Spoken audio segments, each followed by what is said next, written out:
E aí pessoal, como é que vocês estão? Tudo bom? A pedido de muitos de vocês, recebi várias DMs no Instagram, vários comentários falando. Hoje eu vou falar sobre minha trajetória aqui no Canadá, por que Canadá, o que eu tô fazendo aqui, quais que são os meus planos e tudo mais, certo? Bom, vamos começar com por que Canadá. Eu sempre, desde pequenininho, desde criança na verdade, não de pequenininho, eu sempre gostei do Canadá, me admirava muito o país. Sempre falava para meus pais, eu quero conhecer pelo menos o Canadá um dia. Nem que seja que não seja para morar, eu quero conhecer, quero ver como é que é, quero ver como é que é. Desde criança, certo? E aí, o tempo passou, fiz a escola, terminei a escola e fui para a faculdade. E aí, nessa faculdade, eu conheci mais duas pessoas, o Pedro e o Lucas. Como é que vocês estão, pessoal? Tranquilo? Obrigadão por tudo. Eles vieram aqui pro Canadá fazer o mestrado, depois da faculdade. Logo depois da faculdade. Aí eu fiquei pensando quando eles vieram, né? Mas como não tinha muito... Tipo, não sabia muito bem o que eu queria fazer. Aí eu fiquei um ano trabalhando e aí quando eu decidi que eu ia vir pro Canadá, eu comecei a focar. Então, eu guardava dinheiro normalmente, e aí eu juntei um dinheiro e aí e aí eu conversei com meus pais e tudo mais também. Eu falei, mãe, pai, eu quero ir pro Canadá. Aí eles falaram, não, beleza, vamos lá, a gente te ajuda, a gente dá o suporte pra você e tudo mais. Aí beleza. Quando foi? Mais ou menos, eu decidi que eu ia vir pra cá em fevereiro do ano anterior, do ano passado, né? Que a gente ainda tá em 2025, então em fevereiro do ano passado eu decidi. E aí eu comecei a juntar dinheiro. E... spoiler, tipo, plot twist, o dinheiro que eu consegui juntar em um ano não é suficiente pra vir aqui só com esse dinheiro. Enfim. E aí eu falei com os meus pais, eles falaram, não, a gente te ajuda, beleza. E eu comecei a estudar as possibilidades. Comecei a ver, porque minha ideia inicial era vir aqui para fazer MBA também. Não igual o deles, mas eu queria fazer um MBA na área ali de relações internacionais, para quem sabe, não sabe, né? Eu tenho bacharelado em relações internacionais, então eu queria ver como é que eu podia fazer MBA para me especializar e tudo mais, para ter mestrado, beleza. Aí eu pesquisei, todas as opções são muito caras, gente. Então, assim, o MBA base aqui é $50.000 de tuition, que é um valor que você tem que pagar. Não, é o curso inteiro, né? Mas se você paga uma tuition de, não sei, se o valor é $50.000, você paga, sei lá, 10 mil de tuition, sabe? É algo mais ou menos assim. Então, eu tava estudando. Aí eu achei a ILAC, que é a International Language Academy of Canada. Tem muito brasileiro lá, é uma das opções mais, tipo assim, que tem como você fazer, que não é muito caro, para pelo menos você entrar aqui no país. Eu falo para as pessoas que me perguntam, em DM, fala, cara, vem, acha um jeito de entrar no país. Quando você achar um jeito de entrar no país, não sendo turista, porque turista você tem um visto bem limitado, né? Não sendo turista, depois que você entra, aqui as coisas acontecem. O pessoal me falava isso, que eu perguntava, o pessoal me falava isso, e eu não botava muita fé, mas realmente acontece esse tipo de coisa, tá bom? Então beleza, voltando à história. Eu encontrei a Alec, é um preço caro, mas não tão caro quanto se for um MBA ou uma faculdade, ou uma segunda faculdade, porque na segunda faculdade para mim não vale a pena, porque quero seguir essa linha de relações internacionais, ou o comprador, que nem eu tava já nessa caminhada há um ano e meio trabalhando numa empresa aí antes de vir para cá, certo? Então, ok, decidi, eu tô fazendo tipo administração, é um business administration, é administração de empresa, então é uma administração. Não é uma faculdade, mas também não é tipo um high school. É um certificado. Eles chamam aqui de degree, é um degree que você está fazendo, mas ele não é de fato um bacharelado. Aí eu decidi, beleza, tal. E aí nisso demorou. Aí quando eu decidi isso, eu comecei pelo processo de aplicação, né? Comecei a ver as agências que faziam essa ponte entre eu, André, e aqui a faculdade. Então eu achei umas agências lá em Campinas, que é a cidade, que eu moro na cidade do lado ali, em São Paulo, no estado de São Paulo. E aí, feito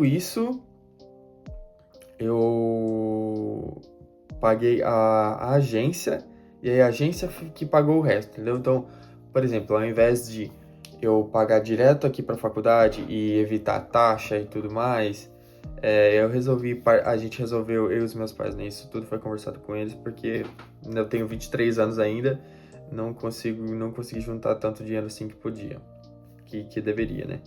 Então, enfim, aí, como a gente conseguiu parcelar e a faculdade aqui ela não parcela, é tipo uma paulada só e é isso, a gente conversou com a agência e falou, ó, a gente paga parcelado vocês, a gente coloca o cartão de crédito, paga parcelado vocês, mas vocês fazem o pagamento de fato da tuition, da faculdade e tudo mais. Aí eles falaram, tá bom, aí eu fechei com eles, e aí esse foi o primeiro passo, certo? O segundo passo foi aplicar para o visto. Para quem não sabe, o processo aqui para tirar o visto, pelo menos que eu vou falar por mim, pelo processo que eu fiz, não sei de outros, eu sou ignorante no sentido de não sei outros vistos, não sei como é que aplica, não sei como é que funciona. Só sei de estudante e de pós-graduação, ok? Que é o caminho que eu tenho aqui na minha mente. Para você aplicar e ser estudante aqui, como você está sendo estudante não trabalhador aqui, você precisa provar renda que você consegue se manter durante o tempo inteiro do seu curso. Ou seja, se você ficar aqui um ano, que é o que eu tô fazendo de primeira mão, que eu tinha escolhido de primeira mão, um curso de um ano, você tem que provar que você consegue se manter aqui sem trabalhar full time por um ano. Essa é a questão, porque aí o governo canadense, isso é uma coisa que a gente que aplicou para mim em Campinas também, falou para mim, ela foi treinada pelo consulado americano, foi treinada pelo consulado canadense. Você tem que provar para o governo canadense que você está indo lá para estudar e não para roubar, muito entre aspas, tá bom, pessoal? Mas não roubar emprego de ninguém. Então, você provando que você consegue se manter já é meio caminho andado. Bastante dinheiro, eu sei, ainda mais pela conversão de 4 mais ou menos que tá o dólar canadense hoje. É muito dinheiro, então, mas é assim, pelo menos que foi me passado, certo? Depois que você fizer isso, você tem que juntar os documentos, por exemplo. E outra coisa que eu também tinha, que me ajudou, foi o visto norte-americano dos Estados Unidos. Ele venceu em maio, eu vim aqui em abril, então assim, foi meio em cima da hora, mas deu certo, ajudou. Se você tem o visto norte-americano, vai ajudar bastante você vir para cá, tá? Vai te dar uns pontos aí extra. Feito isso tudo, eu uni os documentos de residência, prova financeira, imposto de renda, vários documentos financeiros desse sentido. A gente precisa traduzir eles, então foi o imposto de renda e alguns outros documentos financeiros que eles pedem, que o consulado pede, que a gente teve que traduzir. Extratos, a gente não precisou traduzir, isso é uma boa. Extrato de banco, que eles pedem para mostrar, para provar que você tem a renda que você diz que tem. Então, assim, feito tudo isso, a gente aplicou, na época estava demorando 2 a 3 meses para sair o resultado. aplicou e esqueceu, certo? Porque ficar 3 meses nessa de dar refresh toda vez não rola. Então a gente aplicou, deixou lá indo. Enquanto isso a gente já tinha pago a faculdade, certo? Mas isso era... A gente podia ter o dinheiro de volta caso eu não fosse aceito, certo? E aí, nisso tudo, a gente não tinha comprado ainda a passagem, obviamente. Porque se eu não conseguisse vir pra cá, não teria por que ter a passagem. Mesmo que, se você comprar muito tempo antes, mesmo que pague muito barato, eu não tinha certeza. Então, não valia a pena. Então, dito isso, esperei 3 meses, saiu que sim, que eu fui aprovado, fiquei feliz pra caramba, comemorei e tudo mais. E aí a gente comprou a passagem. Eu comprei 2 passagens, porque como eu falei pra vocês, eu tinha o visto norte-americano dos Estados Unidos e o visto canadense agora, né? Então assim, eu comprei 2 passagens diferentes porque é o que ficou mais barato.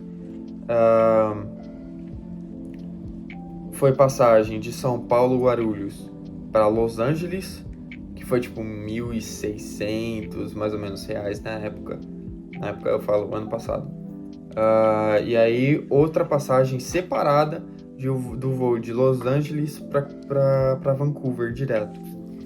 Então aí ficou no total aí R$ 3.400 por aí de passagem só.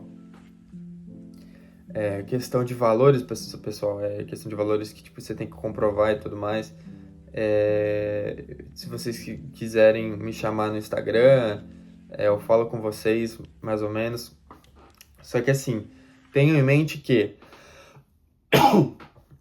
aluguel hoje aqui é mais ou menos 1.000, vamos colocar 1.300 se você quiser morar sozinho, mais 150, $200 de transporte público, mais, eu não sei se você come muito ou não, mas compras de mercado, essas coisas, dá $400 mais ou menos por mês. Então assim, você vai colocando, coloca aí, chutando alto, tá? Bem alto. Mas aí bota, sei lá, uns $2.500, $2.600 por mês. Multiplica isso pelo tempo que você vai ficar aqui. Então, sei lá, você vai ficar 10 meses, vai ter que ser $12.000. Só arredondando, tá, pessoal? Já esqueci. $12.000. E aí você faz vezes 4. E aí que é o tempo, tanto de grana que você tem que ter aí do Brasil, reais, para você se manter aqui pelo esse tempo de 12 meses, certo? De 10 meses, no caso, certo? Você tem que fazer mais ou menos essa conta. Voltando à história, foi $3.400 de passagem. Foi o jeito mais barato na época, porque estava meio em cima, porque eu recebi a notícia em agosto, se eu não me engano. E aí eu já ia vir pra cá em abril, final de abril, porque minhas aulas começavam final de maio. E eu só podia vir pra cá faltando um mês pra chegar às aulas. Não podia nem mais, não podia menos, mas eu não podia vir antes disso, entende? Então eu já vim aqui faltando um mês pra me organizar e tudo mais. Aí cheguei lá nos Estados Unidos, certo? Peguei o voo, cheguei nos Estados Unidos, passei pela imigração, foi super tranquilo. Eles falaram, o que você vai fazer aqui? Eu falei, vou ficar aqui só umas horas pra pegar o meu voo pro Canadá, porque eu vou mudar para lá e tudo mais. Ele falou, não, tranquilo, me deu carimbo, me liberou tranquilo, não fiquei nem 5 minutos lá na imigração. Chegando aqui em Vancouver, eu cheguei aqui, aí todos os documentos na mão. Comprovante financeiro, que a moça que aplicou para mim, a agente, inclusive a Patrícia, o nome dela é Patrícia. Se vocês quiserem mais informações sobre como aplicar, o que precisa e tudo mais, eu mando para vocês. Me chamem no Instagram, meu perfil tá aqui na descrição. Me chamem no Instagram que eu mando para vocês o número dela. Dá um oi, fala que veio por mim. Ela vai ajudar vocês, ela é uma anja. Ela fez todo o processo super transparente, super correta e tudo mais. Mas aí, beleza. Passei na imigração ali no Vancouver, todos os documentos na mão. Porque ela falou, ó, vai com os documentos também impressos, porque talvez eles peçam lá. Não é garantido que eles vão pedir, mas se eles pedirem, você tem tudo na mão. Eu falei, beleza, sem problema. Tudo na mão. Aí eu cheguei aqui, ele falou, o que você vai fazer aqui? Eu falei, ó, vou estudar, vou fazer 1 ano aqui de curso. Tem co-op, que é o estágio lá? Eu falei, não. Beleza, ele foi lá, o cara fez na hora lá pra mim o visto de estudante, assinou, deu carimbo lá e me liberou. Não fiquei nem 5 minutos lá também. Dei muita sorte. Aí, beleza. Aí eu cheguei aqui, comecei a ver, eu fiquei 1 mês na casa desses mesmos amigos da faculdade que eu falei pra vocês. Fiquei na casa deles 1 mês. E aí eu fui conhecendo Vancouver, a cidade é maravilhosa, gente, maravilhosa mesmo. É um pouco cara comparado ao resto do Canadá, mas o salário aqui é um pouquinho mais alto também. Então, assim, compensa mais ou menos. Mas aqui é muito comum o pessoal ter 2 empregos, por exemplo, para se manter. É meio absurdo, mas é a realidade. Então, assim, essa é a minha história aqui, mais ou menos. E aí, depois que eu cheguei aqui, tudo foi acontecendo, né? Essa é a minha história, mais ou menos. Falei bem resumidamente, porque tem bastante detalhezinho. Tenham em mente que, como eu falei pra vocês, meu plano é ficar aqui. Como eu estendi agora o meu programa, então só para vocês entenderem agora os meus planos, né? Eu estendi mais 1 ano o meu curso, tem essa chance de fazer upgrade e ficou mais barato a extensão do que se eu tivesse pego 2 anos de começo, então ficou mais barato. Eu confesso para vocês que essa é a melhor jogada. Mas tem o risco da gente, inclusive eu, que eu tô passando pelo processo de extensão do visto, ser negado. Mas se você tem os documentos certinhos e tudo mais, tá ok. Não é pra ter nenhum tipo de problema. Como eu falei, eu tô expandindo agora, né? E aí depois dessa expansão, nesse 1 ano de estágio que eu tenho que fazer, eu pretendo ou conseguir um work permit, que é o visto de trabalho aqui. O único problema do work permit é você ficar atrelado obrigatoriamente à empresa. Então, se você for demitido, seu work permit também acabou. Mas se você fizer um bom trabalho e um pouquinho mais que o mínimo, é para ser tranquilo. Ou a minha segunda opção é, se eu não conseguir ficar mais de 1 ano na empresa, se eu ficar tipo só 1 ano, for contrato de 1 ano só, eu guardo esse dinheiro e dou a aplicação inicial em um MBA. Aí eu volto a ser estudante, né? Ao invés de ser só work permit, o visto de trabalho, eu volto a ser estudante, mas depois do MBA tem um visto que chama PGWP, Post-Graduation Work Permit. Ele é um visto de trabalho aberto. O que isso quer dizer? Que você tem, por exemplo, ele pode te dar 2 a 3 anos de visto. Você fica aqui no Canadá e você não precisa necessariamente estar trabalhando para ter esse visto. Então, tipo, como ele é aberto, ele ser aberto quer dizer que você não está atrelado a uma empresa. E você, trabalhando ou não, você tem esse tempo para ficar no Canadá, entende? E aí, depois que eu conseguir esse PGWP, eu vou aplicar aqui para PR e tudo mais, mas isso aí é papo para outro vídeo. PR é Permanent Resident, é um passo antes da cidadania, mas isso é tipo daqui a alguns anos só. Mas é isso a minha história, mais ou menos, de como eu vim para cá, o que eu escolhi, por que eu escolhi. Eu sei que agora de começo parece desanimador, porque é bastante dinheiro, bastante planejamento, bastante esforço que você tem que colocar, mas o plano de vocês virem pra cá quando vocês chegam é o que eu falo pra todo mundo, quando você chega no país, quando você entra, a partir do momento que você entra, tudo acontece. porque aqui você faz amizades, você cria sua network, você conhece pessoas que podem te indicar no trabalho, tem pessoas que você pode conhecer que vai te ajudar a se mudar, a te ajudar a não sei o que.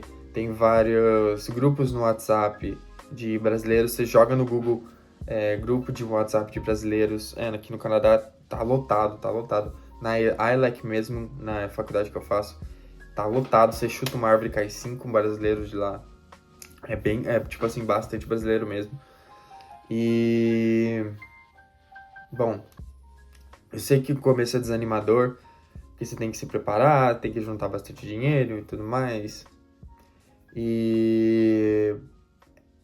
Mas eu não quero desanimar vocês. O Canadá é incrível, a cidade é maravilhosa. Agora tá chegando o inverno, a gente já começa a ver neve na montanha. Eu nunca tinha visto neve na vida. Realizei um sonho meu de ver neve aqui. Então, assim, tudo muito mágico, tudo muito lindo, tudo muito perfeito. Não desanimem. Caso vocês queiram conversar algo mais detalhado, eu tô aberto. Pode colocar um comentário, pode me chamar no Instagram, pode falar, fazer o que for. Eu vou ajudar aqui vocês. Eu tô aqui pra ajudar, não tô aqui pra vender nada, eu tô aqui pra ajudar, porque eu gosto de ajudar as pessoas, certo?